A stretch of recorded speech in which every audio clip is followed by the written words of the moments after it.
कहते हैं तीर्थ स्नानार्थिनी नारी पति पादोदकम पिबे शंकरादपि विष्णुर्वा पति लेको धिक प्रिया।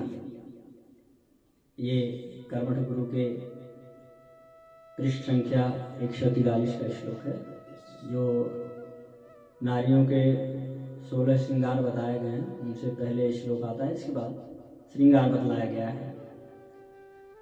तो इस श्लोक का तात्पर्य क्या है?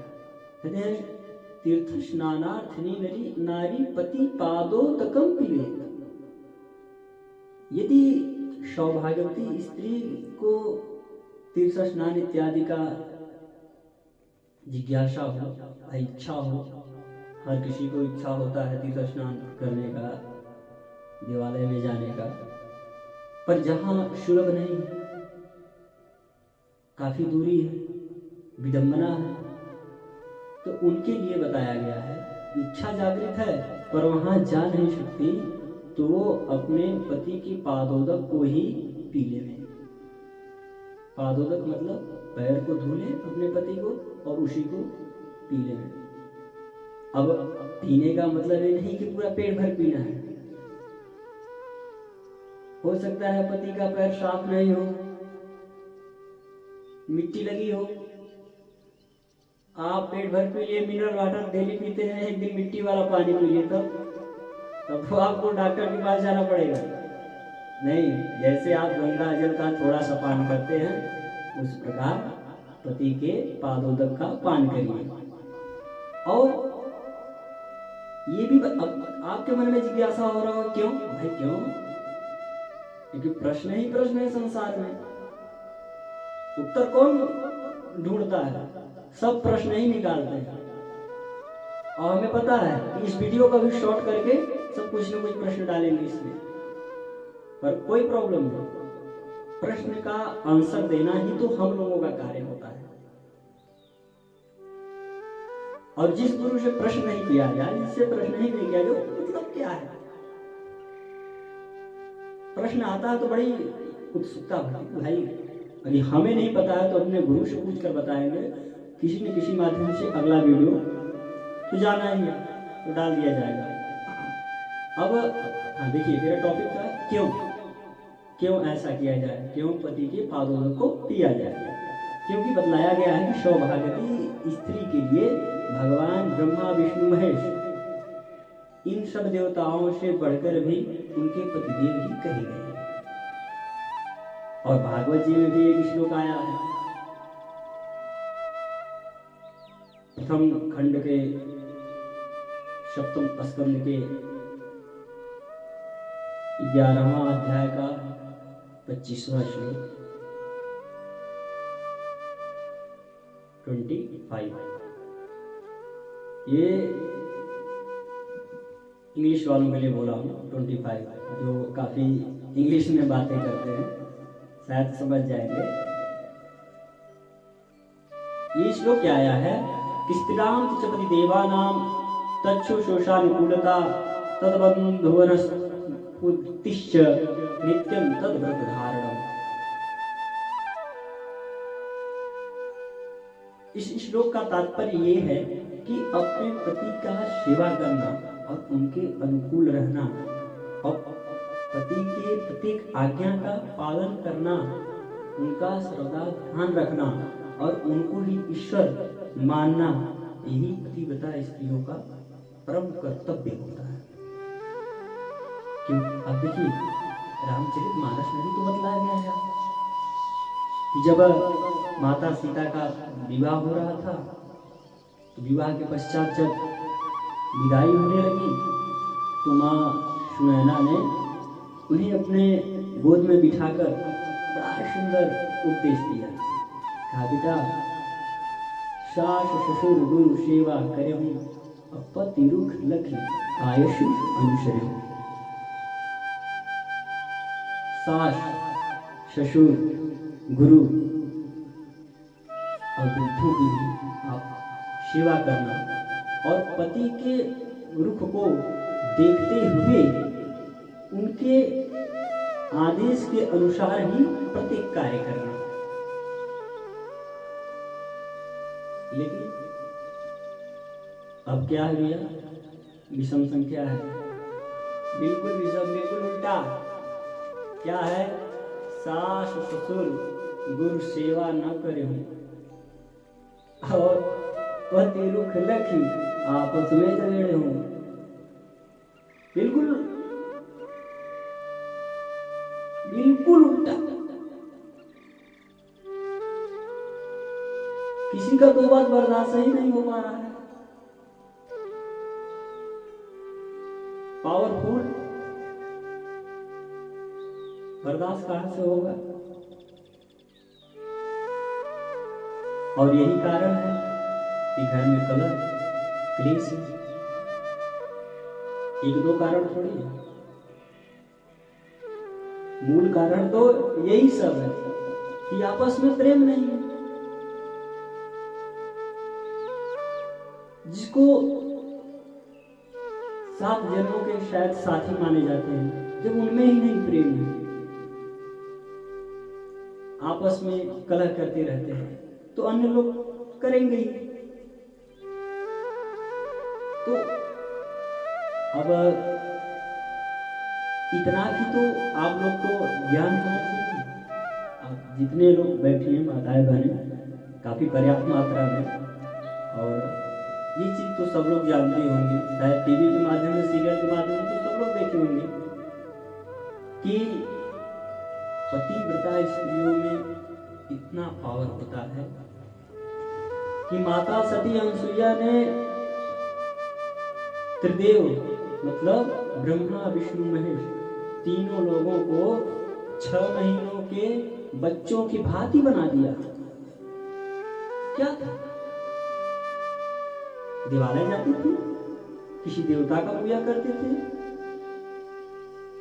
या सोमवार गुरुवार रविवार व्रत रखती थी, कुछ नहीं, सिर्फ पति से ही प्रेम और पति के चरण का ही सेवा करती।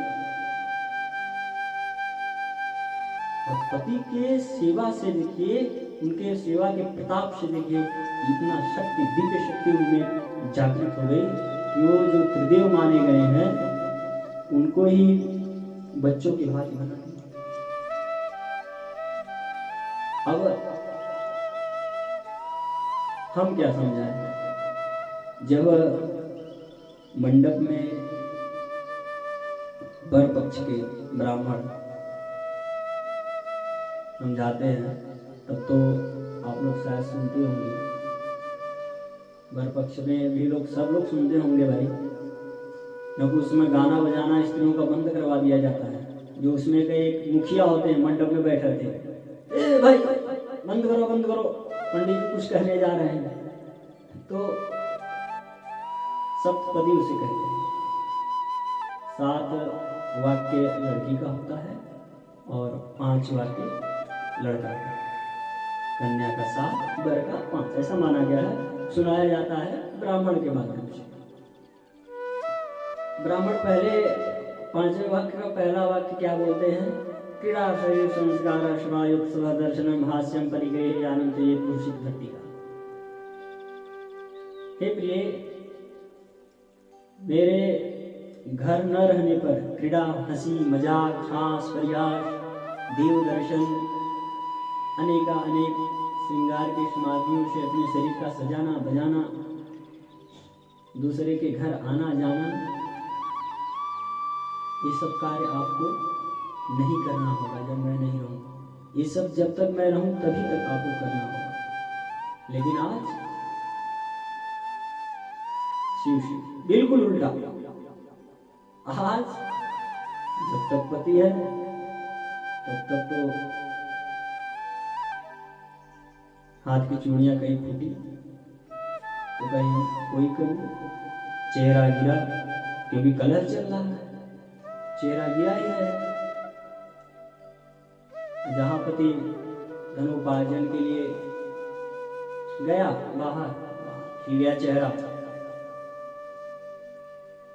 नवीन सूरज उग गया है, फिर तो देखना ही नहीं, कितनी खुशहाली आ जाती है, जो कि बहुत गलत है, सरासर गलत। कभी नहीं सक्सेस होगी ऐसी नारी। और इतना ही क्या, अब तीसरे श्लोक में भी बताया गया है जो 141वां पृष्ठ पर है, तो चित्तम मम चित्तम वाचा वाचेन लोकयत व्रते में सर्वदादेयम व्रते में सर्वदादेयम हृदयस्थम परान्य। आज से तुम्हारा चित्त मेरे चित्त के अनुकूल रखना होगा।